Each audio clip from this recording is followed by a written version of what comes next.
She was the only woman in New York who didn't want the billionaire, and the only one he wanted, my beautiful family. This is one of the greatest love stories ever told. A timeless romance born in New York in 1970.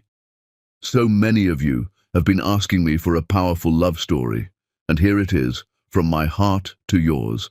But my beautiful family, please, don't leave early. Stay with me till the end. When you leave before the story finishes, it hurts me. It makes me feel like your brother, Mr. Peter, is talking alone. Hi, my beautiful family. Welcome back to Mr. Peter Stories, your own family channel. May the Almighty wrap every woman in a light so gentle, yet so powerful, that no burden can break her and no darkness can dim her. May your hearts be filled with peace that settles every storm, love that never runs dry, and dignity that stands taller than every challenge. You are the quiet strength behind every home, the soft voice that comforts, the warm hands that build futures without asking for anything in return. I pray that every tear you ever cried becomes a doorway to blessings, every sacrifice you made returns to you multiplied, and every step you take is guided with divine protection and endless grace. May your life be honored, your worth celebrated, and your soul lifted higher than you ever imagined. Let's start with love. Kirk Douglas had learned that money could buy almost anything except the one thing he'd stopped believing existed. A woman who looked at him instead of his fortune. The spring fundraiser at the Harlem Community Center smelled of lemon polish and hope, two things Kirk hadn't experienced in genuine form for longer than he cared to admit. He'd written the check that kept this place running, though nobody here knew that. Anonymous donations were the only honest thing left in his life. He stood near the refreshment table, watching volunteers set up chairs, when she walked in carrying a stack of children's books that nearly obscured her face. Doris Day moved through the room like someone who belonged to herself first and the world second. She wore a simple yellow dress that suggested spring without trying too hard, and when she smiled at the children rushing toward her, Kirk felt something shift in his chest, a recognition of authenticity he'd forgotten existed. She knelt to their level, listening to a small boy struggle through a sentence, her patience visible in the way she waited without finishing his words for him. "That's our Doris," said Eleanor, the center's director, following his gaze. "Best speech therapist in Harlem, maybe in all of New York. Children who couldn't string 3 words together are reading poetry after 6 months with her." Kirk watched Doris guide the boy through a sound, her face lit with genuine joy at his progress. "She volunteers here every Saturday, has since her husband died 4 years back, works at the public school during the week, comes here on her own time." Eleanor paused, then added with the particular sharpness of someone who'd seen too much, "Before you ask, she's not interested in men with money. Learned that lesson the hard way." Something in Eleanor's tone made Kirk curious, but before he could ask, a board member approached them. "Mr. Douglas, so generous of you to attend. Your contributions have been—" Kirk watched Doris's spine stiffen at his name. She turned, looked directly at him for the first time, and he saw something flicker across her face. Not interest, but its opposite. Recognition and dismissal in a single glance. She said something quiet to the children, stood, and walked toward the back room without another look in his direction. "Did I say something wrong?" the board member asked, confused by Kirk's distraction. Kirk excused himself and followed her path, finding Eleanor instead. "What did you mean about learning the hard way?" Eleanor studied him with the frank assessment of someone who'd survived enough disappointment to spot it coming. Doris was married to a good man named Raymond Brooks, postal worker, kind, steady, loved her like she hung the moon. 4 years ago, he was laid off when your company bought the main postal facility in Brooklyn and eliminated 200 positions to make way for luxury condos. 6 weeks after that, Raymond was hit by a drunk driver, son of the Vandenberg family. You know how that went. Lawyers made it disappear. Boy never saw the inside of a courtroom. Raymond died 3 days later. Doris was 2 months pregnant. The floor seemed to tilt beneath Kirk's feet. The baby. lost it from the stress. She was 28 years old, and in the space of 3 months she lost her husband, her child, and her faith that the world had any justice in it. Eleanor's voice was matter-of-fact, but her eyes held a warning. So when she hears your name, Mr. Douglas, she doesn't hear philanthropy. She hears the sound of a system that protects people like you and destroys people like Raymond. That's why she walked away just now, and that's why she'll keep walking if you're smart enough not to follow. Kirk stood in the middle of the community center, surrounded by the laughter of children and the mundane beauty of people trying to make the world slightly better, and felt the full weight of what he'd built his empire on. The luxury condos that now stood where Raymond Brooks once worked had made Kirk $7 million. He couldn't remember approving the layoffs. He'd never even seen the feasibility report, just signed off on quarterly projections and moved on to the next deal. He left the fundraiser early, his check feeling obscene in his pocket. That night, alone in his Fifth Avenue penthouse with its view of a city he owned pieces of, Kirk Douglas made a decision that would either save him or destroy him. He'd spent 43 years building walls between himself and the world his father had died trying to survive. His father, a janitor who'd worked himself to death cleaning buildings for people who never learned his name. Kirk had sworn he'd never be invisible again, never be powerless again. He'd succeeded so completely that he'd become something worse than invisible. He'd become insulated, removed from consequence, exactly like the people who'd looked through his father. Doris Day had looked at him and seen that truth immediately. The question that kept him awake until dawn was simple and terrifying. Who would he be if he gave up everything that protected him from being human? Chapter 2. The Man Who Disappeared. By Monday morning, Kirkland Douglas had begun the process of erasing himself. He started with the apartment, a modest 2-bedroom in a building 6 blocks from the community center. The lease was signed under his full legal name. No point in half measures that would unravel under scrutiny. He furnished it with pieces from estate sales and thrift stores, the kind of furniture that told stories of other people's lives, a kitchen table with cigarette burns, a sofa that sagged in the middle from years of bodies finding comfort there, bookshelves that smelled of dust and time. The clothes came next. He spent an afternoon in shops along Amsterdam Avenue, buying work shirts and trousers that looked lived in, shoes that had been resoled twice. He studied his reflection in the changing room mirror and barely recognized the man staring back. Without the armor of bespoke suits, he looked ordinary, tired, human. The job was the hardest part to make legitimate. He'd been on the board of Bethune Publishing for 6 years, anonymously funding their operations while they published books by black authors the major houses ignored. The owner, Albert Bethune, was a shrewd man in his 60s who'd built something meaningful from nothing. Kirk called him directly. I need to actually work for you, not consult, work, full-time if you'll have me. The silence on the other end stretched long. Kirk, you own half of Manhattan. What game is this? No game. I need to remember what it feels like to work for something that matters, to do work that's real. You've needed a bookkeeper since Sharon retired. I'm good with numbers, better than good. Give me the job at whatever you'd pay anyone else. And Albert, don't tell anyone who I am, please. This about a woman. Kirk looked around his new apartment, at the life he was trying to build from scratch. This is about me trying to figure out if there's anything real left under all the money. Albert agreed, though his skepticism was audible.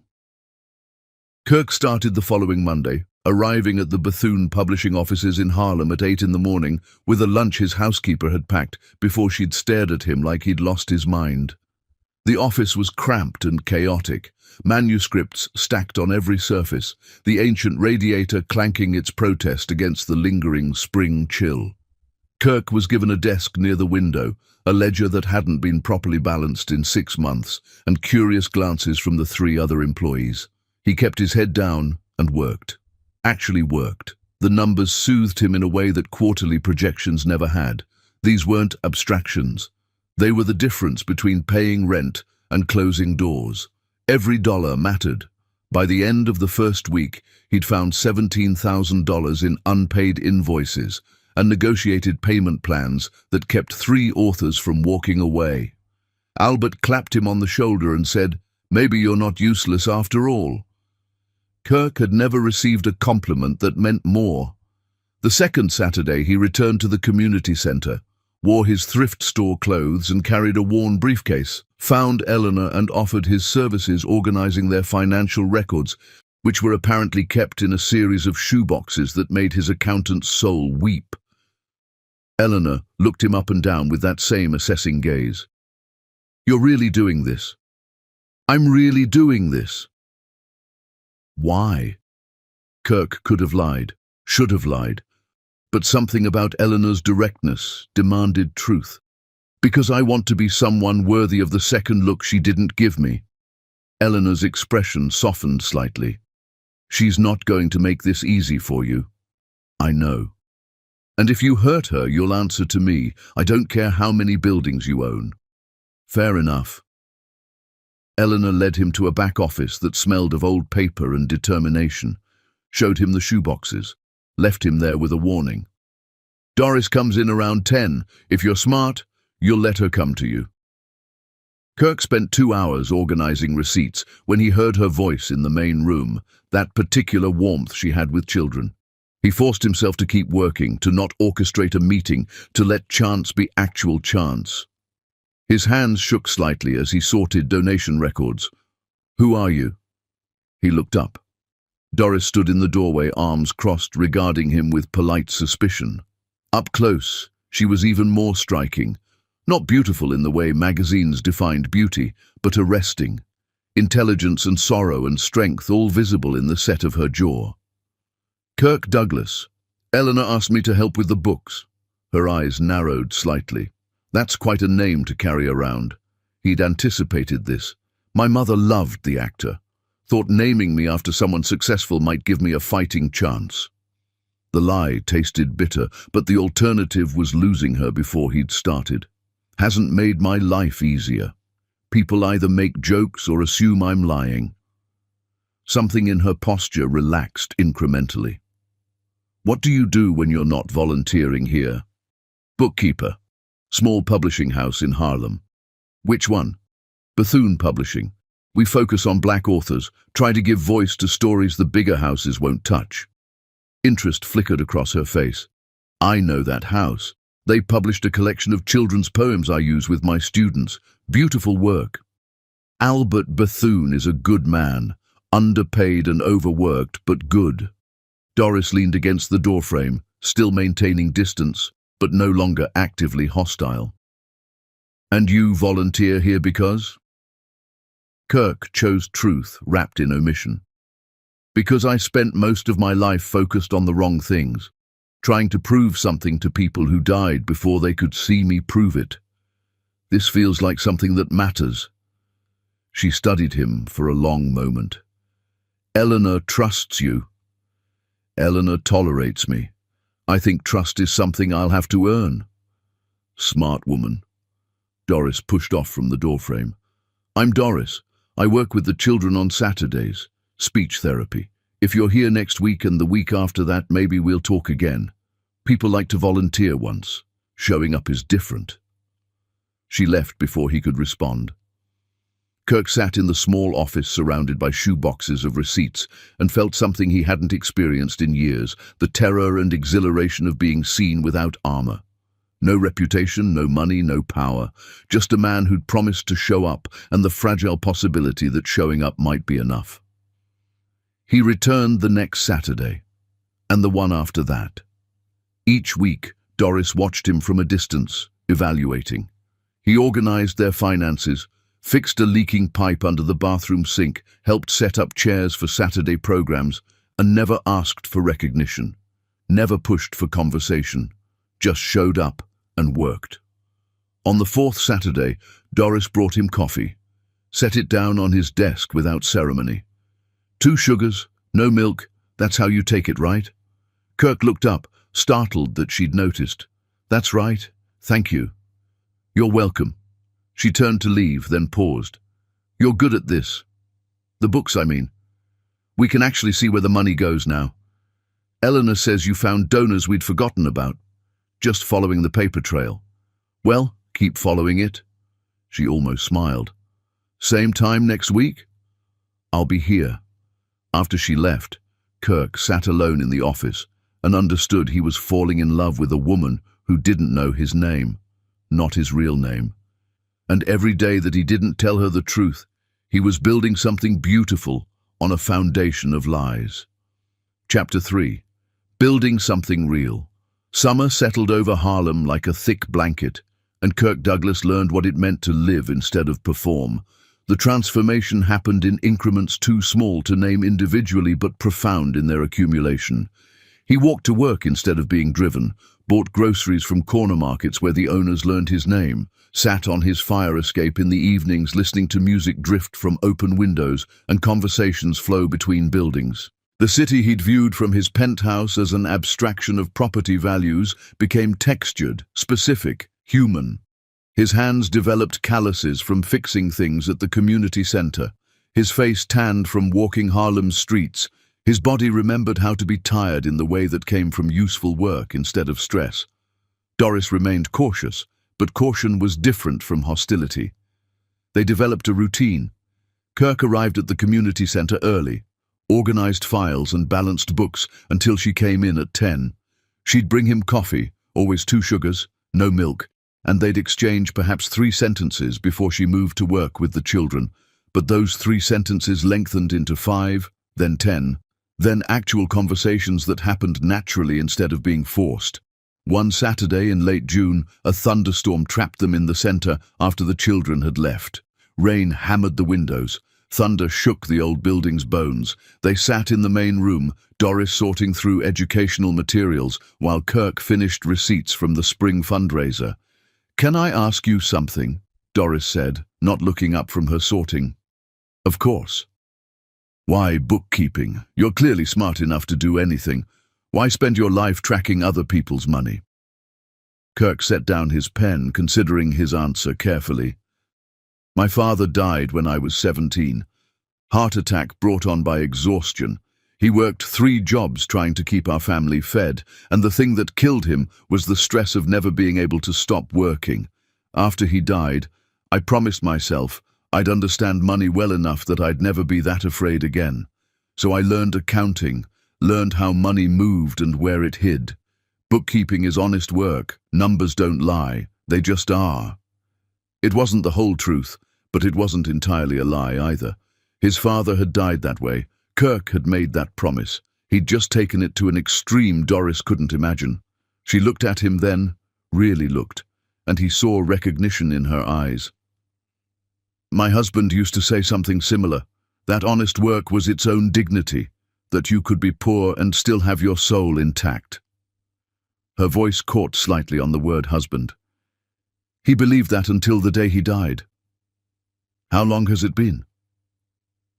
4 years this August. Sometimes it feels like yesterday, sometimes it feels like a lifetime ago."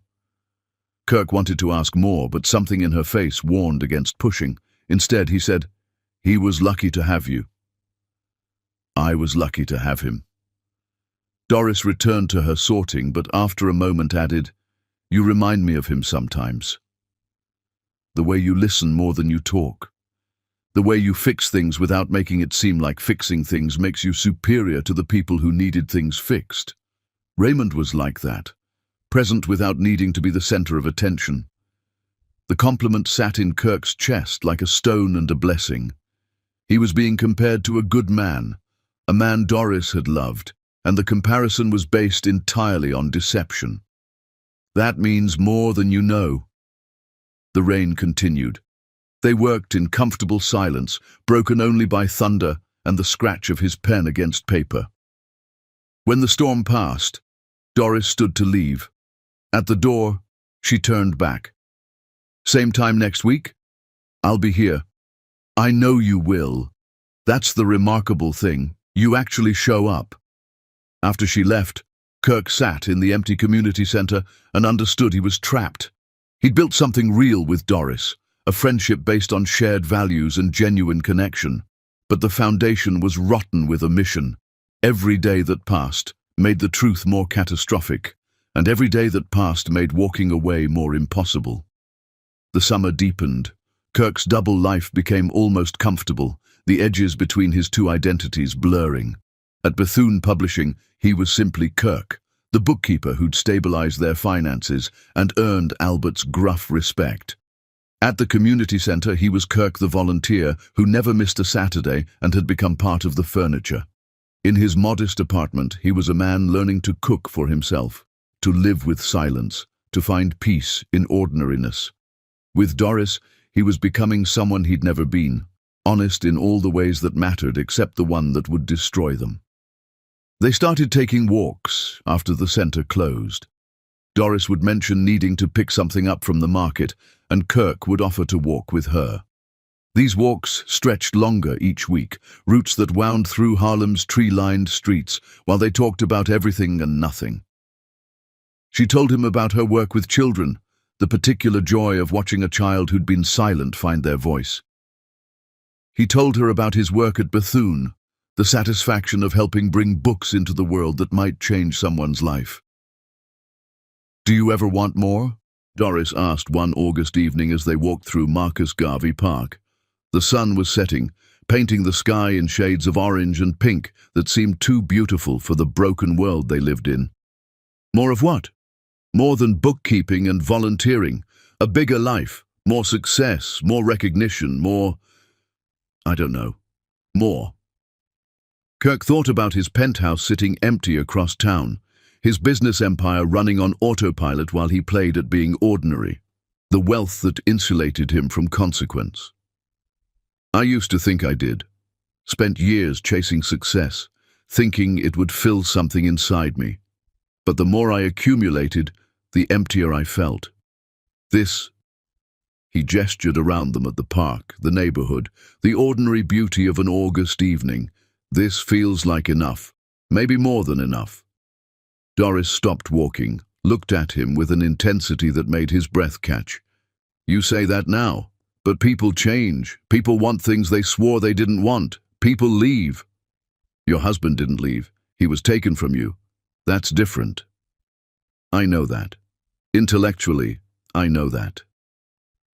She resumed walking, arms wrapped around herself despite the warmth. "But sometimes loss feels the same no matter how it happens. You build a life with someone, make plans, imagine a future. Then one day you're alone, and those plans are ash, and you have to figure out who you are when you're not half of something anymore." Kirk wanted to reach for her hand but didn't. "You're not half of something. You're whole, the most whole person I've ever met." She laughed, but it held no humor. "Is that what you see? Because some days I feel like I'm held together with spit and prayers." "Then you're doing a remarkable job of it." They walked in silence for several minutes. Finally, Doris said quietly, "I haven't let myself care about someone in 4 years. It's safer that way, easier, but you make it hard to stay safe." Kirk's heart hammered against his ribs. "Is that a bad thing?" "I don't know yet. Ask me in 6 months." It was the closest thing to hope he'd been offered, and it terrified him more than any business deal ever had. Because in 6 months, she'd either know the truth and hate him, or he'd still be lying, and the foundation would be even more unstable. There was no path forward that didn't involve pain. The only question was whose pain and how much. That night, alone in his apartment, Kirk Douglas made a decision.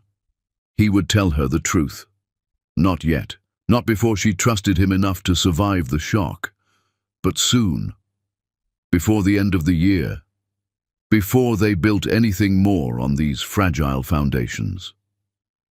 He wrote the promise to himself in a journal he'd started keeping, concrete evidence of his intent to be honest. The promise felt hollow, even as he wrote it. Chapter 4. The question of forever autumn arrived with the particular clarity that comes before winter, and Kirk Douglas understood he was going to marry Doris Day if she'd have him. And that understanding made the weight of his deception unbearable. They'd moved beyond walks and Saturday volunteering into something that looked remarkably like a relationship. Dinner at small restaurants where the owners knew Doris by name. Evening jazz shows in basement clubs where the music was better than anything money could buy. Sunday dinners at her mother's apartment where Kirk was subjected to the loving interrogation of women who'd survived too much to trust easily. Doris's mother, Loretta, was 63 years old and sharp as broken glass. She'd raised Doris alone after her father left when Doris was 7, left for a white woman with family connections, and hadn't looked back. Loretta worked as a seamstress, her fingers permanently curved from decades of needlework, her eyes missing nothing. "So you're a bookkeeper," Loretta said the first time Kirk joined them for Sunday dinner. It wasn't a question. "Yes, ma'am." "Make good money?" "Enough." "Enough for what?" Kirk met her gaze steadily. "Enough to pay my rent, buy groceries, help where I can. I'm not wealthy, Mrs. Day, but I'm not hungry either." "And you work at this publishing house in Harlem?" "Bethune Publishing, yes. Albert Bethune. I know his wife, Claudette. Good people. Claudette mentioned they hired a new bookkeeper who actually knows what he's doing. That you?" "I hope so." Loretta studied him the way a jeweler studies a stone looking for flaws. "Where are your people?" Kirk had prepared for this question, but found the prepared answer inadequate under her scrutiny. "Gone. My father died when I was 17. Heart attack. My mother passed 3 years later. Cancer. I have a brother in California I haven't spoken to in 5 years. We had a falling out over my father's estate. Couldn't agree on what to do with the little he left." All technically true, though the little he left had been $140,000. A fortune to some, an insult to Kirk's brother, who'd wanted Kirk to leverage it into investment capital. Kirk had used it to pay off his father's debts and donate the rest to a scholarship fund. His brother had called him a sentimental fool. They hadn't spoken since. Something in Loretta's expression softened microscopically. "So you're alone in the world?" "Yes, ma'am." "And you're courting my daughter?" Doris made a sound of protest. "Mama, we're just... Child, I've been watching men court women for 63 years. I know what this is." Loretta turned back to Kirk. "My daughter has been hurt enough. Her father left us for greener pastures. Her husband was taken from her by people who think money makes them immune to consequence. She lost a baby in the grief of that loss. You understand what I'm telling you?" Kirk's throat felt tight. "I understand." "Do you? Because from where I sit, you're a man who appeared in her life with a convenient job and a convenient backstory and convenient timing. Maybe you're exactly who you say you are. Maybe you're not. But if you're lying about anything, anything at all, you walk away now, before she invests more of herself in this." The dinner table went silent. Doris stared at her mother in horror. Kirk felt the moment crystallize into sharp relief. He could tell the truth right now, in this kitchen that smelled of greens and cornbread, and face the consequences. Or he could lie again and dig the hole deeper. He chose the coward's path. "I'm not lying about who I am." Loretta held his gaze for a long moment, then nodded slowly. "We'll see. Pass the chicken, Doris." The dinner continued, but Kirk barely tasted the food. On the walk back to her apartment, Doris was quiet. Finally, she said, "I'm sorry about my mother. She's protective. She loves you. That's not something to apologize for. She made it sound like I'm some fragile thing that needs protecting." Kirk stopped walking, took her hands in his. "You're not fragile. You're strong enough to survive things that would break most people. But that doesn't mean you have to survive more than you should have to. Your mother sees that. So do I." Doris looked up at him, her eyes reflecting streetlights and something that might have been the beginning of love. "Are you lying to me about anything?" The question hit like a physical blow. Kirk wanted to tell her everything, wanted it so badly his chest ached with the wanting. But fear was stronger than honesty. "No, I'm not lying to you." She searched his face, looking for the truth his words denied. Whatever she saw there seemed to satisfy her, because she nodded and squeezed his hands. "Good. Because I don't think I could survive being lied to again. Not about anything important. They walked the rest of the way in silence, and Kirk understood he'd just made the worst mistake of his life. Not because he'd lied, he'd been lying all along, but because he'd looked into the eyes of the woman he loved, been given a direct opportunity to tell the truth, and chosen deception. There was no rationalization that made that choice acceptable. That night, Kirk sat in his apartment staring at the journal where he'd promised to tell her the truth before the year ended. It was early October. He had less than 3 months. The thought of telling her was torture. The thought of continuing the lie was worse.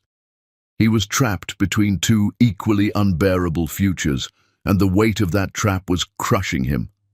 At Bethune Publishing, Albert noticed the change. "You look like a man with a terminal diagnosis. You sick?" "No." "Woman trouble?" Kirk didn't answer, which was answer enough. Albert sat down heavily in the chair across from Kirk's desk. "Let me tell you something about women. They can forgive most things if the apology is genuine and the change is real. But they can't forgive being treated like they're too stupid to handle the truth. You holding something back from this woman?" "Yes." "Something big?" "Yes." "And you keep telling yourself you'll tell her later when the time is right?" Kirk nodded. Albert sighed. "Son, the time is never right for hard truths. You tell her now and deal with the consequences, or you keep lying and lose her eventually anyway. But you lose her worse that way. You lose her with contempt attached. What if telling her means losing her immediately? Then you lose her immediately. But at least she gets to decide what she's willing to live with instead of you deciding for her." Albert stood, joints creaking. "I'm old enough to know there's no perfect choice, but there's usually a more honest one. You seem like a man who cares about honesty. Prove it." Kirk promised himself he'd tell Doris everything at Thanksgiving. Give them 1 more month of this fragile peace, then lay everything bare and accept whatever came. It was the coward's compromise, but it was something, a deadline, a commitment. November arrived cold and clear. Kirk bought a ring, simple, understated, within the means of the bookkeeper he was pretending to be. He carried it in his pocket like a talisman and a threat. After he told her the truth, if she somehow still wanted him, he'd ask her to marry him. If she didn't, he'd have the ring as a reminder of what dishonesty cost. The last Saturday before Thanksgiving, they worked late at the community center. Eleanor had gone home. The children had left hours ago. Kirk and Doris sat in the main room, she grading papers and he organizing donation records, comfortable in the companionable silence they'd developed. "I need to tell you something," Kirk said suddenly, the words escaping before courage could fail him. Doris looked up from her papers. "That sounds ominous." "It might be. I've been—" The door burst open. A woman Kirk vaguely recognized from the neighborhood stood there, breathless and panicked. "Doris, thank God, it's Mrs. Henderson. She fell. Ambulance is coming, but she's asking for you." Doris was up and moving before Kirk could process what was happening. She grabbed her coat, called over her shoulder, "Lock up when you leave," and was gone. Kirk sat alone in the community center. The moment of confession evaporated, and wondered if the universe was trying to tell him something. He locked up, walked home through November cold, sat in his apartment and stared at the ring he'd bought and the truth he couldn't speak. 2 weeks later, his world ended. Chapter 5. The Day the Truth Burned. Everything down the library fundraiser at the Whitmore Mansion on 5th Avenue was the kind of event Doris Day would normally never attend, but her colleague Sarah had begged for company and Doris owed her favors. The mansion dripped with old money and older arrogance, the kind of place where Doris felt both invisible and hypervisible, ignored by the wealthy attendees while being watched by staff who looked like her. She stood near the refreshment table, counting the minutes until she could politely leave, when Sarah grabbed her arm. "Oh my God, Doris, that's him. That's who?" Sarah pointed to a portrait on the wall, oil painting in an ornate frame positioned in the entrance hall where everyone entering had to see it. A younger man in a business suit, photographed against the Manhattan skyline. Strong jaw, confident eyes, the particular polish that came from generational wealth. The brass plaque below read, Kirkland Douglas, Principal Benefactor. The room tilted. Doris felt her stomach drop through the floor. "That's the developer," Sarah was saying, her voice coming from very far away. "The one who bought the postal facility and put up those luxury condos. Remember? Where Raymond worked before." She trailed off, finally noticing Doris's expression. "Doris, are you okay?" Doris couldn't breathe. Her vision tunneled. That face, she knew that face. The same strong jaw, the same eyes that crinkled when he laughed. Older now, but unmistakably the same man who'd been having coffee with her every Saturday for 6 months. The man who'd held her hands 2 weeks ago and looked her directly in the eyes and told her he wasn't lying about anything. "I need to leave." "What's wrong? Do you know him?" Doris was already moving toward the exit, her body operating on autopilot, while her mind tried to process the enormity of what she'd just discovered. Kirk. Her Kirk. The bookkeeper who wore thrift store clothes and fixed leaking pipes. The man who'd made her believe in trusting someone again. That man was Kirkland Douglas. The Kirkland Douglas. The real estate magnate whose company had destroyed Raymond's life. She made it to the street before she vomited into a garbage can. Sarah hovered nearby, confused and concerned, but Doris couldn't explain, couldn't form words, could only see that portrait and the brass plaque and understand that everything, every conversation, every coffee, every moment of growing trust had been a lie. The modest apartment was a stage set. The thrift store clothes were a costume. The bookkeeping job was a hobby for a man who controlled millions. He'd played her, performed poverty and humility like a role in some experiment, and she'd been the unknowing subject. The woman too traumatized to see manipulation when it was wrapped in kind words and patient listening. She thought of her father, who'd pretended to love her mother until a wealthier option came along. She thought of the Vandenberg boy who'd killed Raymond and walked free because money bought immunity from consequence. She thought of every time Kirk had looked at her with those warm eyes and lied through his teeth about who he was. The rage that filled her was clean and absolute. Sarah helped her into a cab, gave the driver Doris's address, pressed money into the driver's hand and made him promise to see her safely inside. Doris sat in the back seat, shaking with fury and grief and the particular devastation that comes from realizing you've been a fool. At home, she sat in her small living room until the shaking stopped and something harder took its place. Kirk called that evening. She didn't answer. He called again an hour later. She unplugged the phone. At 10 o'clock, there was knocking at her door. Urgent, desperate, his voice calling her name. Doris walked to the door, put her hand against the wood, could feel him on the other side, could sense his panic and his guilt and his desperate need to explain. She imagined opening the door, imagined him trying to justify what he'd done, imagined herself believing him because she wanted so badly for there to be an explanation that made this okay. She opened the door just wide enough for him to see her face. "I know who you are." Kirk's face went white. "Doris, please let me. I know what you are. I know about the postal facility. I know about the luxury condos. I know that my husband lost his job because of you, and I know that you spent 6 months lying to me about literally everything." Her voice was preternaturally calm, the kind of calm that came before hurricanes. "I need you to understand something. This isn't anger that you can apologize away. This isn't hurt that time will heal. This is over. Completely. I never want to see you again. I never want to hear your voice again.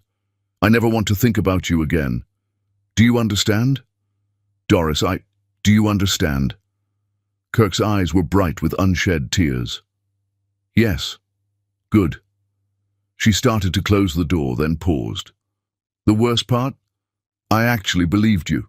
I thought you were different. I thought you saw me as a person instead of a project or a prize or some kind of challenge. But you're exactly like every other man with money. You think the world is your playground and the rest of us are toys. I hope that knowledge keeps you warm in whatever mansion you actually live in."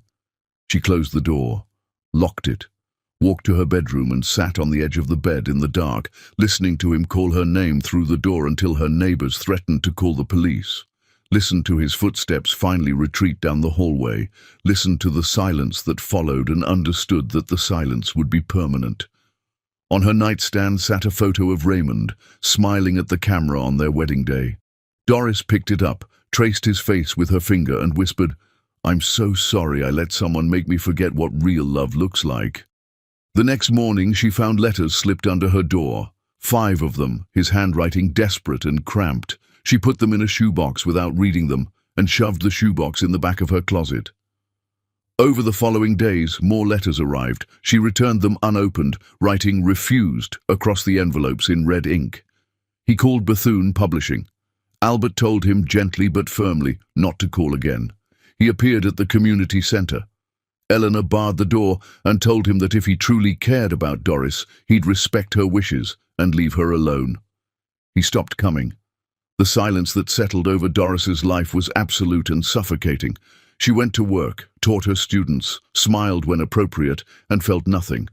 At night she lay awake and replayed every conversation, every moment, looking for the truth beneath the performance. Had any of it been real? When he'd talked about his father, had that been true? When he'd fixed the leaking pipe or balanced the books or listened to her talk about Raymond, had any part of that been genuine? The not knowing was worse than the betrayal.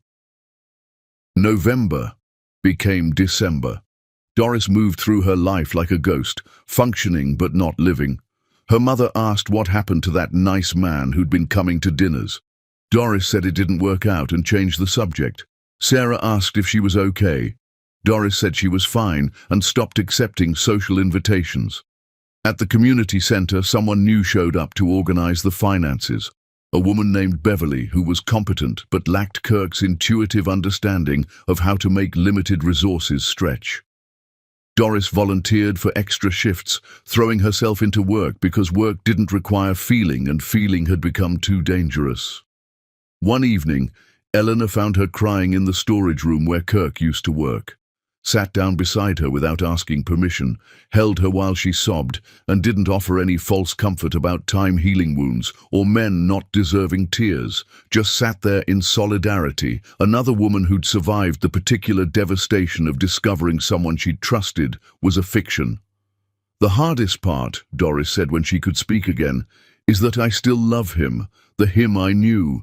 Even knowing it was all fake, I still love the person he pretended to be." How pathetic is that? That's not pathetic. That's human. We love who people show us they are. It's not your fault he showed you someone who didn't exist. "I should have known. My mother saw it. She knew something was wrong. And you wanted to believe people could be good without ulterior motives. That's not a character flaw. That's hope. Don't let him take that from you."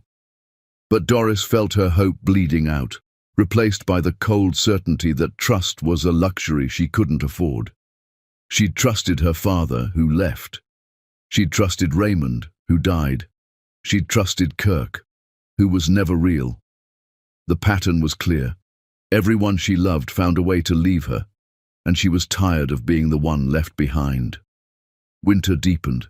Christmas came and went. Doris celebrated with her mother and pretended she wasn't haunted by memories of a man who'd never existed. The new year arrived without fanfare or hope, and through it all, the shoebox of unopened letters sat in the back of her closet, a monument to everything she'd almost believed and everything that had turned to ash. Chapter 6. The silence that followed. Kirk. Douglas discovered that the opposite of love wasn't hate, it was emptiness. He returned to his penthouse on Fifth Avenue, that massive apartment he hadn't seen in 7 months, and found it exactly as he'd left it. Immaculate, sterile, cold. The cleaning service had maintained everything in perfect order, dusting furniture nobody used and polishing floors nobody walked on. He stood in the living room with its floor-to-ceiling windows and $3 million view and felt the walls closing in. His business partner, Gerald, had been managing operations during Kirk's absence. The quarterly report sat on his desk, showing profits that meant nothing. Gerald came by the second day Kirk was back, took one look at him, and poured them both scotch at 11 in the morning. Want to talk about it? No. Going to talk about it anyway. Kirk drained the scotch. I fell in love with someone. I lied to her about who I was. She found out. That's the whole story. That's not the whole story. That's the outline of a story. What did you lie about? Everything. I pretended to be a bookkeeper, lived in a different apartment, wore different clothes, made her believe I was someone I'm not. Gerald refilled Kirk's glass. Why? Because every woman who knew I was Kirkland Douglas saw dollar signs. She was the first person in 20 years who looked at me like I was just a man. I wanted to keep that. I wanted someone to love me for who I am instead of what I have. So you made it impossible for her to love you for who you are by lying about who you are. You see the problem there? Kirk laughed, but it held no humor. I see the problem very clearly now. Can you fix it? No, she won't talk to me, won't read my letters. I went to see her and she made it very clear that showing up again would be harassment. She's done, completely. Gerald studied him with the particular insight of someone who'd known him for 15 years. You love her. It doesn't matter. Of course it matters. Love is the only thing that matters. Not when it's built on lies. Kirk set down the glass, suddenly exhausted. I need to get back to work. What's urgent? They spent 3 hours reviewing contracts and projects, but Kirk couldn't focus.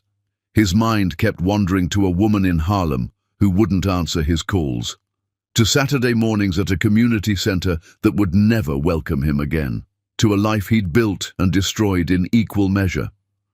Over the following weeks, Kirk learned what it meant to be functionally successful and emotionally dead. He attended meetings, signed documents, made decisions that affected thousands of employees and millions in assets. Everyone told him it was good to have him back. Nobody asked why he looked like he was attending his own funeral. He stopped eating. Food tasted like ash. He stopped sleeping. Every time he closed his eyes, he saw Doris's face when she told him she never wanted to see him again. He started drinking, not enough to be drunk, just enough to dull the edges of consciousness. Gerald intervened after 2 weeks. You're killing yourself. I'm working. You're not working. You're going through motions. There's a difference. Gerald pulled a file from his briefcase. This came across my desk this morning. The city wants to reallocate funds from community programs to infrastructure. One of the programs being cut is that community center in Harlem, the one where you were volunteering. Kirk's attention snapped into focus. What? They're redirecting the funding to a development project. 3 blocks of low-income housing being demolished to make way for mixed-use commercial and residential. We're the primary contractor. It's an $18 million project. The room tilted. Kirk's company was going to profit from destroying the place where he'd found meaning. The place where Doris worked. The bitter irony was suffocating. Who approved this? You did, 6 months ago, before you disappeared into your alternate identity. Kirk looked at the file. His signature was there, authorizing the feasibility study that had led to this moment.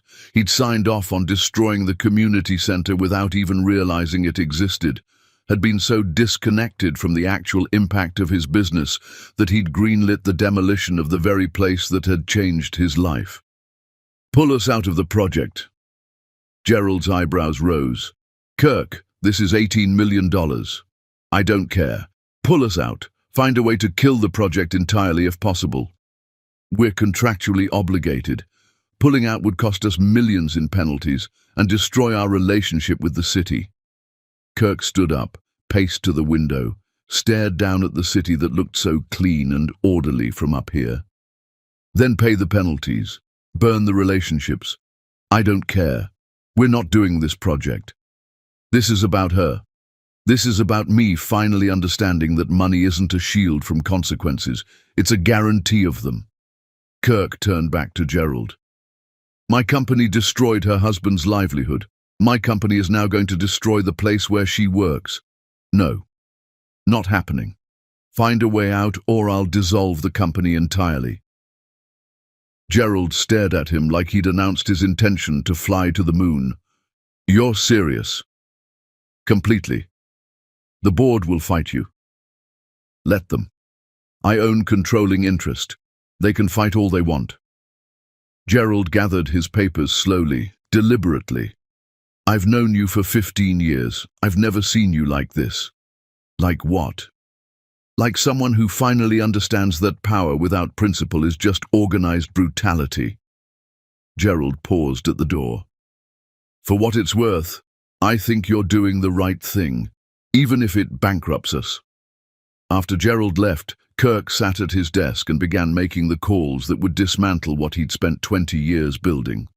He contacted city officials, offered to pay cancellation penalties out of his personal funds, reached out to community advocacy groups and offered to support their legal challenges to the project, used every connection and every dollar to ensure the community center would survive. It cost him $17 million in penalties and destroyed his relationship with 3 major city contractors. His board called an emergency meeting and demanded his resignation. Kirk refused. They threatened a vote of no confidence. Kirk told them to vote however they wanted, but they'd have to buy him out if they wanted to proceed with the project, and the buyout would bankrupt the company. The board backed down, but barely. Kirk's reputation in business circles took a savage hit. He was called unstable, emotional, a man who'd lost his edge. His wealth took a significant blow. Not enough to make him poor by any stretch, but enough to sting. Enough to be real. He didn't tell Doris, didn't use it as leverage for forgiveness. He simply did it because it was the first genuinely honest thing he'd done in months, choosing people over profit, even when those people would never know and would never forgive him. The holidays passed. Winter dragged on. Kirk moved through his diminished empire like a ghost, making changes that felt too small and too late. He redirected funds to community programs, established oversight committees to evaluate the human cost of development projects, created anonymous scholarship funds for families displaced by his previous projects. None of it brought her back. None of it made him less alone. One evening in late February, Albert called. Kirk, it's Albert. How did you get this number? You're not as anonymous as you think you are. I've known who you were since the second week you worked for me. I have friends in places you'd be surprised about. Kirk sat down heavily. You knew? Of course I knew. I also knew you were trying to be someone better than the person you'd been. I respected that. Still do. Doris won't talk to me, won't see me. I don't blame her. I'm not calling about Doris, I'm calling about you. Word on the street is you blew up your company to save the community center. That true? More or less. Why? Kirk was silent for a long moment. Because it was the right thing to do. Because I'm tired of being the kind of person who does the profitable thing instead of the right thing. Because maybe if I become the person I pretended to be, I can live with myself again. That's good enough for me. We need a full-time bookkeeper at the publishing house. Real job, real work, modest pay. You want it? You're offering me my fake job for real. I'm offering you a chance to mean what you said about honest work mattering. You interested? Kirk thought about his penthouse and his board meetings and his empire that felt like a tomb. When do I start? Monday. After the call ended, Kirk sat in his expensive apartment surrounded by expensive things and understood that he was being given an unexpected gift, the chance to actually become the person he'd been pretending to be. Not for Doris, because Doris was gone and never coming back, but for himself, to prove that the man he'd been for those 7 months wasn't entirely fiction. He looked around the penthouse one last time, then called his real estate agent. I'm putting this place on the market. I need you to find me a modest apartment in Harlem, 2-bedroom, nothing fancy. Can you do that? Mr. Douglas, are you sure? This property is worth, I'm sure. Make it happen. That night, Kirk packed the few personal items that actually mattered. His father's watch, his mother's recipes, the ring he'd bought for a woman who'd never wear it. Left the rest for the estate sale, moved into his old apartment in Harlem, the one that had been a stage set but was now becoming real. He started at Bethune Publishing on Monday, arrived at 8, did the work, went home at 5. The routine was comforting in its simplicity. Albert treated him exactly like any other employee, no special consideration, no acknowledgement of who he used to be, just work that needed doing and the expectation that Kirk would do it well. The community centre didn't welcome him back, but he didn't expect them to. He'd destroyed their trust. The best he could do was ensure they survived. Weeks became months. Kirk learned to live with loneliness as a permanent condition. Learned to find small satisfactions in work well done and changes honestly made. Learned that becoming a better person didn't make you happy, just less ashamed. And every night he thought about a woman who'd taught him the difference between having everything and having something real, and wished he'd been brave enough to be honest when honesty might have saved them both. Chapter 7. The distance between worlds spring arrived reluctantly, and Doris Day learned that survival was not the same as healing. She went through the motions of her life with mechanical precision. Woke at 6. Showered. Coffee with cinnamon, though the taste now reminded her of betrayal. Took the bus to the school where she taught speech therapy to children who struggled to form words. Volunteered at the community centre on Saturdays, though she no longer lingered after her shifts ended. Returned home, made dinner she barely ate, went to bed, repeated. Her mother watched with increasing concern. "Baby, you're fading." "I'm fine." "You're not fine. You haven't been fine since December." Doris set down her coffee cup. They were having Sunday dinner, just the two of them at Loretta's small kitchen table. "What do you want me to say, that I'm heartbroken? That I trusted someone who turned out to be a lie? I've said it. Now I'm dealing with it." "Dealing with it how? By pretending you don't feel anything?" "By protecting myself from feeling too much." Loretta reached across the table, took Doris's hand. "That's not protection, baby. That's just a different kind of dying." Doris pulled her hand away. "I'd rather die slowly than all at once again. I'm done with all at once." She meant it. The grief of losing Kirk, or the person she'd thought was Kirk, had been just as devastating as losing Raymond. Maybe worse, because this loss came with the added humiliation of having been fooled. She'd rebuilt herself once. She didn't have the energy to do it again.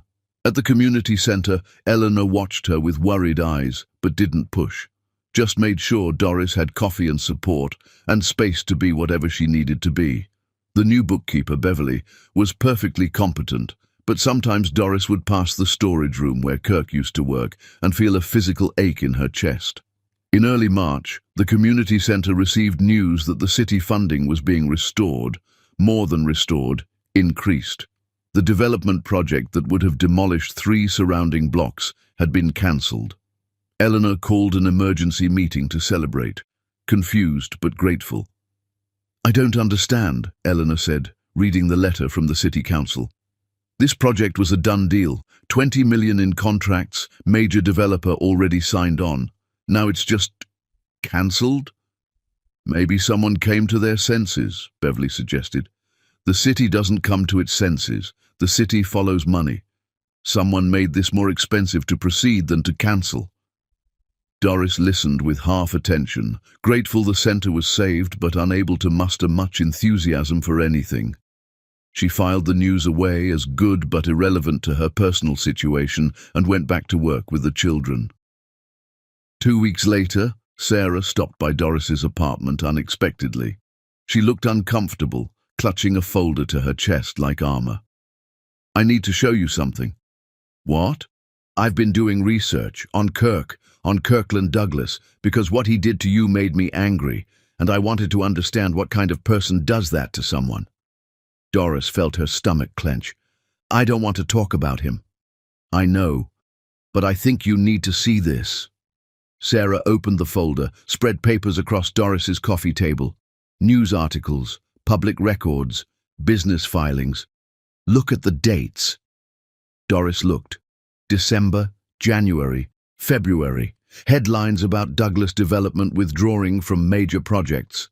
About $17 million in cancellation penalties paid personally by Kirkland Douglas, about board disputes and reputation damage, and a significant reduction in his personal wealth. I don't understand what I'm looking at. The development project that was going to demolish the community center? That was his company. He killed his own project, paid massive penalties out of his own pocket, and basically destroyed his reputation in the process. Doris sat down slowly. Why would he do that? I don't know. But it gets more interesting. Sarah pulled out another set of documents. Over the past 4 months, his company has redirected funding to community programs across Harlem, established scholarship funds, created oversight committees to evaluate the human impact of development projects. It's like he's systematically trying to undo 20 years of business practices. That doesn't change what he did to me. I'm not saying it does. I'm saying it's weird. Men like that don't usually have sudden moral awakenings. Sarah gathered her papers. I talked to my friend who works in the city clerk's office. She said Douglas showed up personally to pay the cancellation fees.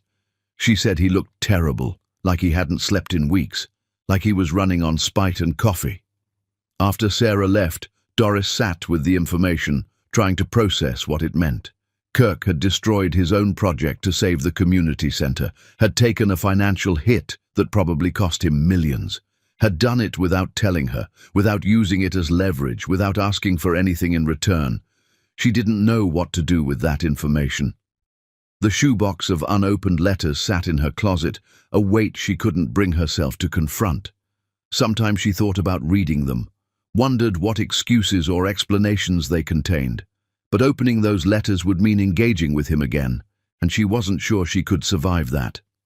April arrived with unexpected warmth. Doris walked through Marcus Garvey Park on a Sunday afternoon, watching families and couples enjoy the spring weather, and felt desperately alone. She'd built walls around herself so high that nobody could hurt her, but those same walls kept out everything else too: joy, connection, hope, possibility. She thought about what her mother had said about dying slowly, thought about Raymond, who'd lived so fully right up until the moment he couldn't anymore, wondered what he would say about her current state. Probably something gentle and challenging, probably something about not letting fear make her smaller. On impulse, Doris stopped at the library, asked to see the business section, found articles about Kirkland Douglas spanning 20 years. She read them methodically, building a picture of the man behind the lie. She learned he'd grown up poor, his father dying young from overwork. She learned he'd built his fortune with ruthless efficiency, never backing down from a deal, never showing weakness. She learned his reputation was for being brilliant but cold, strategic but unfeeling. She learned he'd never married, never had serious relationships that made the society pages seem to live for work alone. Then she found articles from December through March. The sudden policy changes, the cancelled projects, the financial hits. One editorial called him unstable. Another called him a man who'd lost his edge. A business columnist speculated about a breakdown or health crisis. None of the articles mentioned a woman in Harlem who taught him to care about something more than profit margins. Doris left the library with more questions than answers. If Kirk's transformation was real, if he'd actually changed, did that make his original deception more forgivable or less? If he'd become the person he'd pretended to be, did that mean the person she'd loved had been real after all, just buried under years of armor? She didn't know, couldn't know. The only way to find answers would be to talk to him, and talking to him meant risking everything she'd built to protect herself. That night, Doris pulled the shoebox from her closet, sat on her bed with it in her lap, stared at the pile of unopened letters, all returned to sender, all marked refused in her handwriting. She could burn them, could throw them away unread, could keep them in their box and never confront what they contained. Or she could open one, just one. See if there was anything worth salvaging in the wreckage he'd made. Her hands shook as she picked up the first letter. The envelope was worn, like it had been handled many times. Her name was written in his neat, precise handwriting. She turned it over again, trying to decide if knowing was better than not knowing. Finally, she set it aside, unopened. Not yet. She wasn't ready yet. Maybe she never would be. But she didn't put the shoebox back in the closet. She left it on her nightstand, a question she wasn't ready to answer, but also wasn't ready to throw away. Outside her window, spring night settled over Harlem, and somewhere in the same neighborhood, a man who'd destroyed himself trying to become worthy of her sat in his own apartment, probably wondering if she'd ever forgive him. Doris didn't know if forgiveness was possible, didn't know if she wanted it to be, but for the first time in 4 months, she wasn't sure she wanted to spend the rest of her life not knowing. Chapter 8. The letter she wasn't supposed to find. The discovery happened on a Thursday afternoon in late April when Doris wasn't looking for anything except a reason to leave work early. The school's administrative office was chaos, filing cabinets open, papers everywhere, Mrs. Patterson retiring after 30 years and nobody knowing where anything was. Doris had been drafted to help organize records, a task that seemed impossible given the state of things. She was filing budget documents when she noticed the letterhead, City Council, Office of Community Development. The letter was dated February. It outlined the cancellation of the housing development project, the restoration of community center funding, and a significant increase in allocations for youth programs across Harlem. Nothing unusual except the handwritten note at the bottom, barely legible, clearly not meant for wide distribution. Per Douglas, community preservation priority, cancel all contracts, full penalty payment authorized from personal assets. Additional funding secured through private sector partnerships, Douglas Development Foundation primary contributor. Doris read it 3 times, looked at the date. February, 4 months ago. 2 months after she'd told Kirk to never contact her again. The foundation name sounded familiar. She'd heard it somewhere recently but couldn't place where. Mrs. Patterson? What's the Douglas Development Foundation? Mrs. Patterson looked up from her box of files. That's Kirkland Douglas's charitable organization. Funny you should mention it. They've been supporting our speech therapy program for years, but recently they've increased funding significantly. We received a grant in January that tripled our budget. Let me find the paperwork. She rummaged through a different box, emerged with a folder. Here, Douglas Development Foundation. Been supporting education programs in Harlem since the late 60s.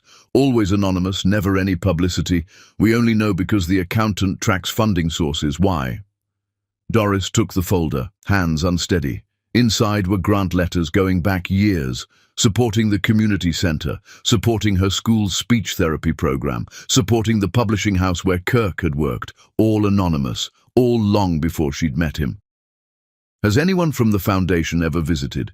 Anyone from the Douglas Company? Not that I know of. Everything's handled through lawyers and accountants, very hands-off. Mrs. Patterson paused. Although there was that bookkeeper who helped us with the budget last year.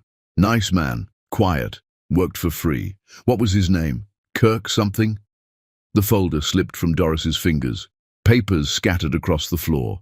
Mrs. Patterson helped gather them, chattering about how helpful that young man had been, how he'd found thousands in overlooked funding, how he'd just disappeared after a few months without explanation. Doris made an excuse about not feeling well, left work early, walked to the Harlem branch of the public library, asked for access to business records and public filings, spent 3 hours building a picture she both dreaded and needed to see. The Douglas Development Foundation had been established 18 years ago, shortly after Kirk's mother died. The mission statement was bland corporate language about community investment. But the actual work told a different story. Consistent, anonymous support for programs serving low-income families, education, housing assistance, job training. Nothing flashy, nothing that generated publicity, just steady, unglamorous support for things that mattered. The bookkeeping position at Bethune Publishing was real. Kirk had been on their board for years, occasionally working in their office when he wanted to be hands-on with the numbers. Albert Bethune had confirmed it, though he'd never explicitly said Kirk was wealthy. Just that he knew books and was good with his hands. The modest apartment Kirk had lived in wasn't a stage set. Public records showed he'd owned it for 12 years, maintained it as a secondary residence when he needed space from his primary life. His neighbors from that building described him as quiet, considerate, someone who'd lived there intermittently for over a decade. The thrift store clothes, the fixed pipe, the Saturday volunteering, all of it real in its way. Not performance, but the person Kirk had been trying to become before fear made him lie about the person he'd been. Doris sat in the library as it closed around her, surrounded by evidence that the man she'd loved was both more and less than she'd thought. He'd lied about his wealth, yes, but the values he'd claimed to hold, the work he'd said, mattered to him. The person he'd been becoming, all of that had roots that went back years before he'd met her. She thought about the letters in the shoebox, wondered if any of them explained this, wondered if explanation even mattered when the core fact remained. He'd had dozens of opportunities to tell her the truth and chosen deception every time. But she also wondered if the work was real, if the transformation was real, if everything except the degree of his wealth was real. What exactly had been the lie? That night, Doris finally opened the first letter. Sat at her kitchen table with coffee she didn't drink and hands that shook. The envelope was dated December, written the day after she'd told him to leave. His handwriting was cramped and desperate. Doris, I know you won't read this, but I need to write it anyway. You're right about everything. I lied.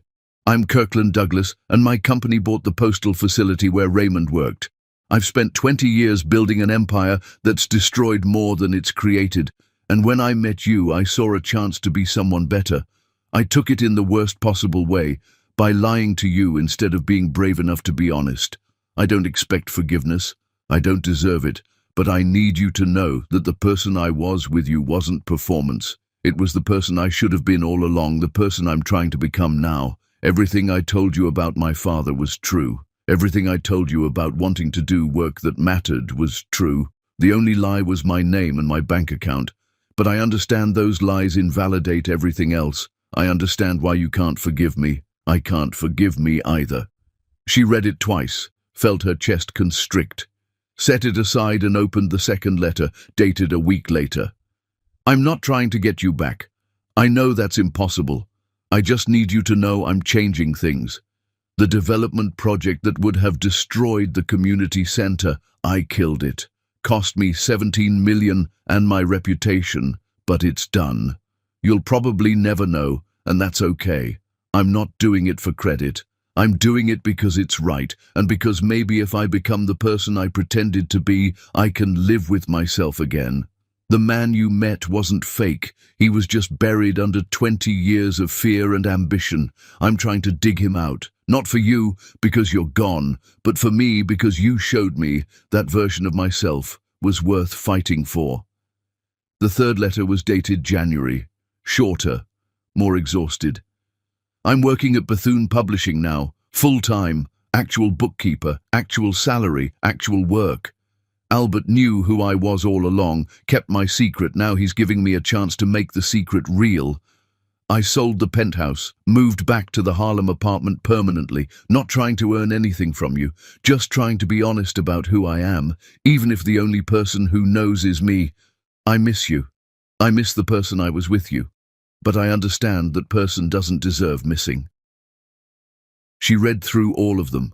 7 letters total, spanning from December through February. The last one was different, handwritten like the others, but never sealed, never sent.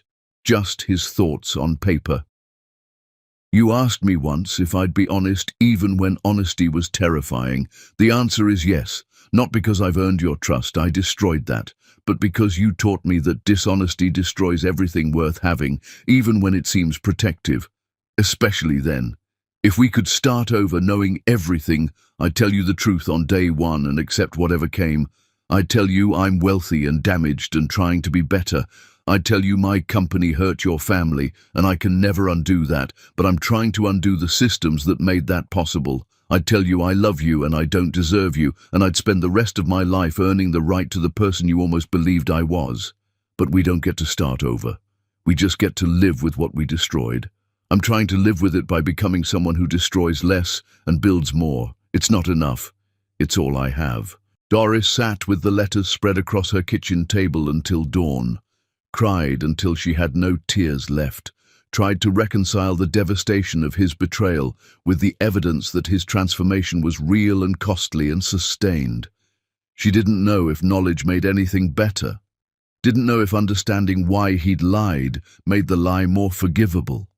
But she knew one thing, the story she'd been telling herself, that Kirk was simply a wealthy man playing games with a poor woman for entertainment, wasn't accurate. The truth was more complicated and more painful. He'd been a man so damaged by wealth that he couldn't imagine anyone loving him without it. He'd tried to strip away everything that made him powerful to see if anything real remained underneath. He'd lied, not because he didn't value her judgment, but because he was terrified of it. None of that made the lie okay, but it made it human. As the sun rose over Harlem, Doris Day sat surrounded by 7 letters and understood she had a choice. She could hold on to her anger, righteous, justified, protective anger that kept her safe. Or she could acknowledge that people were more than their worst decisions, that transformation was possible, and that love worth having was love tested by truth and rebuilt with honesty. She didn't know which choice to make, didn't know if she was strong enough for either one. But for the first time since December, she didn't know was progress. Because not knowing meant there was still something left to discover, still something left to decide, still a possibility, however fragile, that the story wasn't over. Chapter 9. The Absence That Taught Everything. Doris wrote the letter in early May when spring felt almost unbearably hopeful, and she could no longer carry the weight of everything unspoken. She drafted it 17 times over 2 weeks. Each version said too much or not enough, accused too harshly or forgave too easily. She finally settled on truth, even though truth was the hardest thing to write. "Kirk, I read your letters, all of them finally. I know what you did to save the community center. I know about the foundation and the years of anonymous support and the work at Bethune that was real before it was pretend. I know you destroyed your business reputation to prove something to yourself, and I understand now that you weren't playing games with me. You were trying to figure out if there was anything real left under all the armor. Here's what I need you to understand. Knowledge doesn't equal forgiveness. I can know why you lied and still be devastated that you lied. I can believe your transformation is real and still not know if I can trust you. I can understand that the person I fell in love with was buried inside you and still grieve that you didn't trust me enough to let me love all of you, even the damaged parts. I've spent 5 months learning to trust myself again, learning that being fooled doesn't make me foolish, that believing in people's better natures isn't weakness. I'm still learning, and the hardest truth is that I still love you, not the version you showed me, but the whole complicated reality of you. The man who lies out of fear and tells the truth when it costs him everything. The man who built an empire on other people's suffering and is now trying to dismantle that empire piece by piece. The man who could have simply written a check to save the community center, but instead destroyed himself to prove he'd changed. But love without trust is just beautiful pain, and I don't know if trust can be rebuilt after it's been shattered. I don't know if I'm strong enough to try. I don't know if you've learned the difference between hiding to protect yourself and being honest, even when honesty is terrifying. So I'm asking you a question, and I need you to sit with it the way I've been sitting with everything you did. If we could start over, knowing all the worst things about each other, would you be honest even when honesty might make me leave? Would you trust me enough to let me make my own choices about what I can live with? Would you understand that protecting someone from truth is just another form of control? I don't know if I'll ever be ready to see you again. I don't know if forgiveness is possible or wise. I just know I needed you to understand that I know the fuller truth now, and that I'm trying to make peace with all of it. The lie, the transformation, the love that's still there despite everything, the fear that love isn't enough. Doris. She mailed it without letting herself reconsider. Spent the next week in a state of suspended anxiety, wondering if he'd respond immediately or at all, wondering if she wanted him to respond. His reply came 10 days later, a single page, his handwriting steadier than in the desperate letters from Winter. Doris, yes, even when honesty might make you leave, especially then, because you taught me that control disguised as protection is still control, and I'm done controlling things I should be trusting. I won't promise never to be afraid of honesty.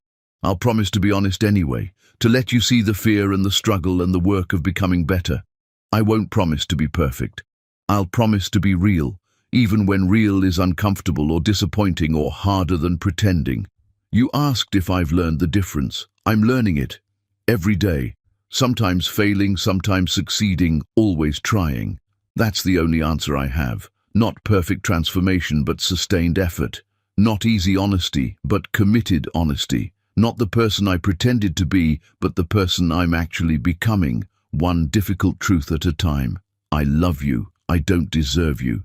Those two facts can both be true. What you do with them is your choice, not mine. For the first time in my life, I'm letting someone else have that power. I'm terrified, but I trust you with it more than I trust myself. Kirk. Doris read his response standing in her hallway. Mail scattered at her feet, tears streaming down her face. He hadn't promised perfection, hadn't claimed to be fully healed, had just offered sustained effort and difficult honesty and the kind of vulnerability that came from genuine transformation.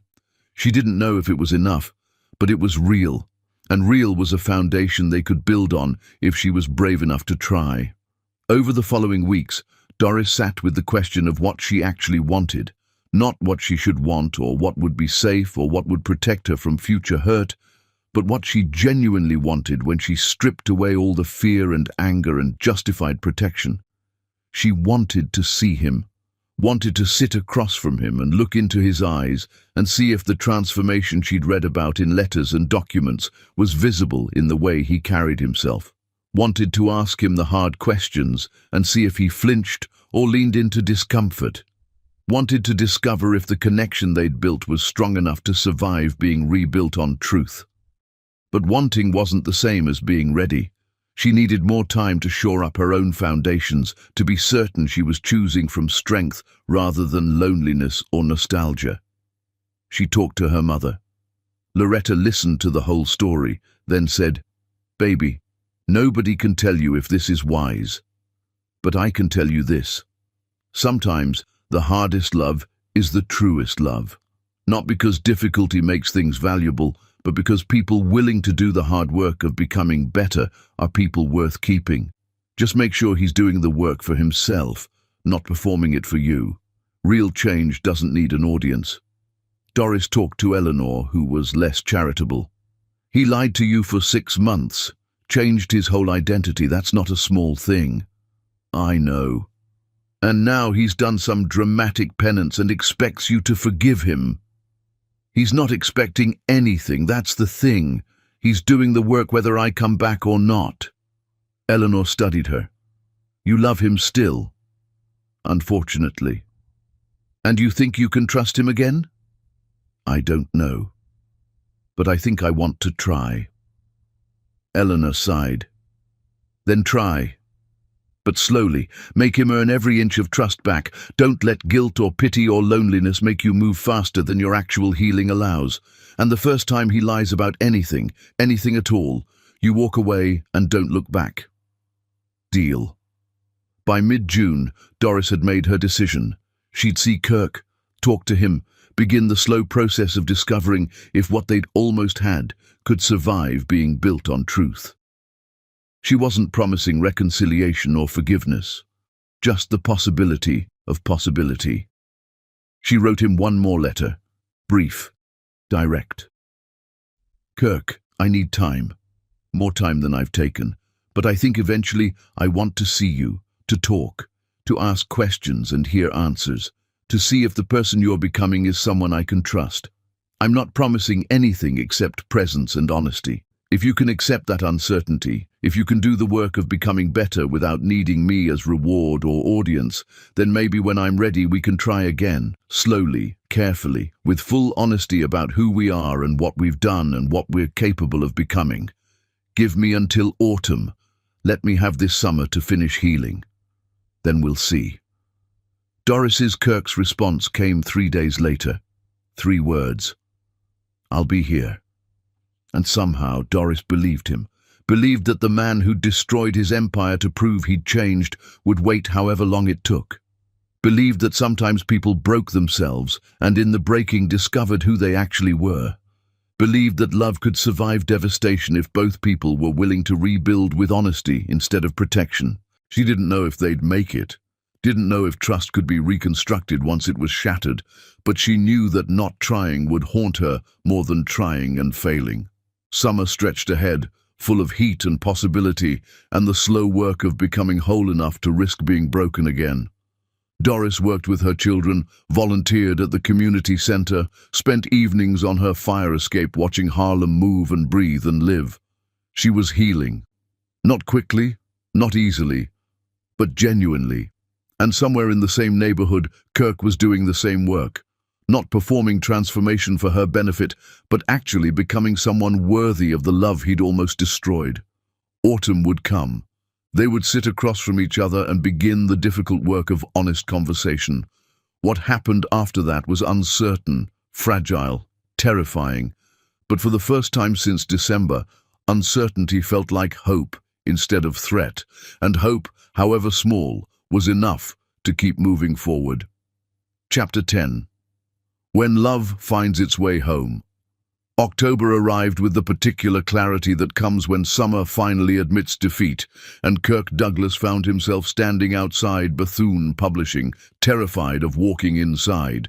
13 months since the revelation, 8 months since he'd last heard Doris's voice, 3 months since her letter promised autumn and possibility. He'd spent those months working, changing, becoming someone he could live with. Albert had given him more responsibility at the publishing house. He'd served on community boards, actually listening instead of directing. He'd learned the difference between charity that centered his own comfort and support that centered other people's needs. He'd learned to be alone without being lonely, to find purpose beyond proving himself, to live honestly even when nobody was watching. The work wasn't finished, would never be finished, but it was real, and that reality was the only thing worth offering Doris. He walked into Bethune Publishing at precisely 5 o'clock, when the autumn light slanted gold through the windows. Doris sat at the desk he used to occupy, looking through their financial records with the same focused intensity she brought to everything. She looked up when he entered. Their eyes met, and Kirk felt time stop. She was thinner, older somehow, though only 13 months had passed. There was caution in her eyes, but also something softer, recognition without hostility, knowledge without armor. "Hi," she said quietly. "Hi." They stood in the small office, the space that had seen the beginning and near end of them, and Kirk understood that what happened in the next few minutes would determine everything. "I'm afraid," Doris said, and the honesty of it cracked something open in Kirk's chest. "Me too. I don't know if I can do this, if I can trust you, if I'm strong enough to risk being hurt again." Kirk wanted to promise she wouldn't be hurt, to offer guarantees and certainty, but promises were what got them here in the first place. "I can't promise you won't be hurt. People hurt each other even when they're trying not to, but I can promise I won't lie to you. Not about big things or small things, not when honesty is convenient or when it's terrifying. You'll know the worst of me and the best of me, and you'll get to decide what you can live with. What if the worst is too much? Then you walk away, and I accept that I destroyed something I can't rebuild. But at least you'll have made that choice with full information instead of having the choice made for you by what I decided you could handle." Doris stood up, crossed the small space between them, looked up at him with eyes that had seen too much loss and were still willing to risk more. "Tell me something true that scares you." Kirk took a breath. "I'm terrified that the person I'm becoming still isn't good enough, that the work I've done and the changes I've made don't actually fix the fundamental brokenness of who I am, that you'll see all of me and realize there's not enough there worth loving." "Tell me something else." "I wake up every morning thinking about you, wondering if you're okay, if you're happy, if you're healing.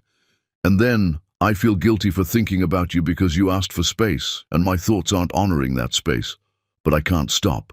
You're the first thing I think about, and the last thing I think about, and most things in between. One more thing. Kirk's voice broke. I don't know if I can survive losing you again. The first time destroyed me.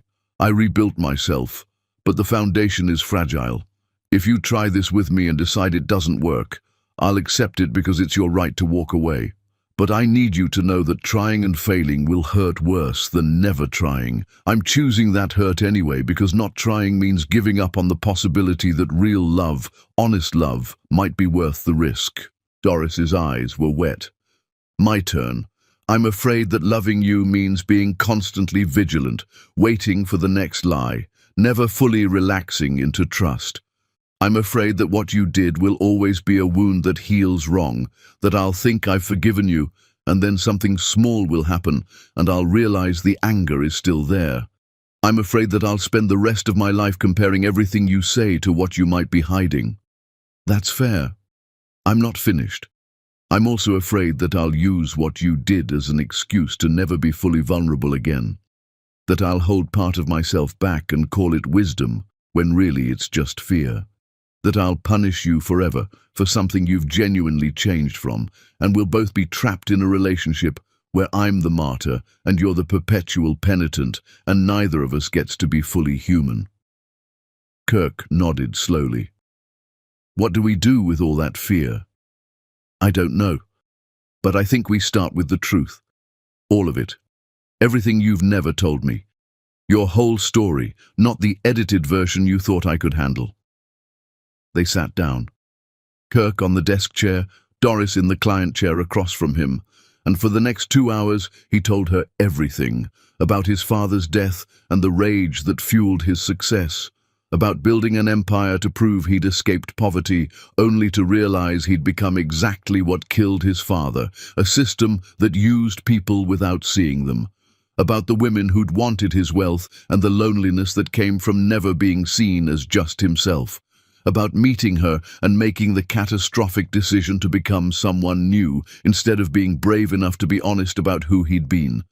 He told her about the foundation he'd run for 18 years, trying to give back without examining why he'd needed to take so much in the first place. About the bookkeeping work at Bethune that had started as board oversight and become the most meaningful work he'd done. About the modest apartment he'd maintained for over a decade when the penthouse felt suffocating. He told her about the moment he'd seen her photo at the fundraiser and understood his company had destroyed her husband's livelihood. About the shame that had nearly made him walk away, about the cowardice that made him pursue her anyway, telling himself he could be different without being honest. He told her about the devastation of losing her, the months of barely functioning, the decision to actually become the person he'd pretended to be. About selling the penthouse and returning to Harlem permanently, about working at Bethune, not as penance, but because the work mattered, about learning to live honestly even when nobody was watching. I can't undo what my company did to Raymond, Kirk finished, his voice raw. I can't give you back what was taken. I can only promise that I'm trying to build something different, not to earn your forgiveness. I don't know if that's possible. Just to be someone who creates more than he destroys. Doris was crying silently. I need to tell you something too.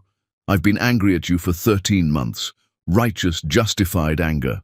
But I've also used that anger as armor to avoid examining my own fear. I convinced myself I was protecting myself from liars when really I was protecting myself from risk. Any risk. All risk. That's understandable. But it's not sustainable.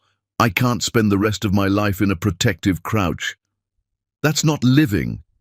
That's just existing while calling it wisdom. She wiped her eyes. So here's my truth. I don't know if I can fully trust you. I don't know if we can build something real from this wreckage, but I know that not trying means choosing fear over hope, and I'm tired of fear winning. Kirk wanted to reach for her hands, but didn't. What are you saying? I'm saying we try, slowly, carefully, with complete honesty about where we are and what we need. No rushed forgiveness, no pretending we're healed when we're not, just small steps and hard conversations and the work of rebuilding trust piece by piece. I'll take whatever you're willing to give. I'm not willing to give much yet. I'm willing to have coffee once a week and let you prove consistency. I'm willing to ask hard questions and see if you flinch. I'm willing to tell you when I'm angry or scared or doubting, and I need you to hear that without trying to fix it. I'm willing to try, Kirk. I'm not willing to promise it'll work. Kirk felt something break open in his chest. Not hope exactly, but the possibility of hope. That's more than I deserve. Maybe, but that's what I'm offering. Not because you've earned it, but because I'm choosing to believe people can change. That transformation is possible. That love can survive devastation if both people are willing to do the hard work. They sat in the quiet of the office while the autumn light faded to dusk. Finally, Doris stood. "Walk me home." They walked through Harlem streets as October evening settled cool and clear. Didn't hold hands, didn't make promises about forever, just walked side by side, two people who'd broken each other, learning whether the broken pieces could be reassembled into something whole. At her door, Doris turned to face him. "Same time next week?" "I'll be here." "I know you will. That's the remarkable thing." She paused, hand on the doorknob. "Thank you for telling me everything, for not editing yourself to be more palatable. That took courage. You deserved the truth. Should have had it from the beginning." "Yes, but you're giving it now. That matters too." After she went inside, Kirk stood on the street and let himself feel the fragile possibility of beginning again. It wouldn't be easy, would require years of rebuilding trust through consistent honesty, would mean living with uncertainty and accepting that she might ultimately decide forgiveness wasn't possible. But standing there in the October evening, Kirk understood that this uncertain possibility was more real than anything he'd had before, because it was built on truth instead of performance, because Doris knew the worst of him and was choosing to see if there was enough good mixed in to be worth the risk. 3 years later, Kirk held their daughter while Doris finished her coffee, morning light streaming through the windows of the small apartment they'd chosen together in the heart of Harlem. Their daughter, Amara, eternal in Arabic, a name they'd chosen because some loves survived everything, reached for her father's face with the unself-conscious trust of someone who'd never known anything but honesty. Doris watched them, her heart so full, it ached. The years hadn't been easy. There had been fights when old wounds reopened, moments when she'd doubted everything, nights when she'd wondered if trust was possible or just something she was performing. But Kirk had shown up every single time, had been honest even when honesty cost him, had let her be angry without trying to manage her anger, had done the work of becoming better, not as performance, but as genuine transformation. "What are you thinking about?" Kirk asked, bouncing Amara gently. "That I'm still scared sometimes. That trust is a daily choice, not a permanent state. That I'm grateful you've made that choice worth making." She set down her coffee, crossed to them. "That real love isn't about people who never break. It's about people who break and then choose the hard work of healing honestly instead of hiding the broken pieces." Kirk shifted Amara to one arm, reached for Doris with the other. "I love you, the real you, not a version I wished existed. And I love that you love the real me, even the parts I'm still working on." Outside, Harlem was waking, voices calling, music drifting from windows, life moving forward with all its beautiful, complicated humanity. Inside, two people who'd destroyed and rebuilt each other held their daughter and understood that the greatest love stories weren't about perfection. They were about people brave enough to be honest, vulnerable enough to be seen, and committed enough to do the work of becoming worthy of each other's truth.